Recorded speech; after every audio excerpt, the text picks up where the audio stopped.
আজকের আমাদের দেখো কষা কষা ডিমের ঝোল রান্না হচ্ছে, কষা কষা ডিমের তরকারি হচ্ছে। দেখছো কি লোভনীয় লাগছে, তাই না? হেবি লোভনীয় লাগছে, টেস্টটাও খুব সুন্দর হয়েছে। তো হয়ে এসেছে প্রায়।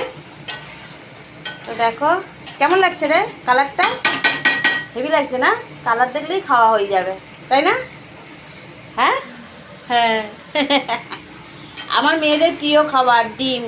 ওদের মাংস না দিলেও চলবে, কিন্তু ওদের ডিমটা ওরা খুব প্রিয়, ডিমটা খুব ভালোবাসে ওরা। তো সেই কারণে এই যে ডিম রান্না করছি। আজকে ডিমের ঝোল ভাতই করবো, ঠান্ডা ঠান্ডা না, ভেবেছিলাম খিচুড়ি করবো, তাহলে করা হলো না, দেরি হয়ে গেছে। যাই হোক ডিমের ঝোল ভাতটা করে নিই। খিচুড়ি করতে গেলে অনেক সরঞ্জাম করতে হবে, অনেক কিছু আবার রেডি করতে হবে। তো সেই কারণে এই যে ডিম, দেখো ডিমের কালারটা দারুণ এসছে।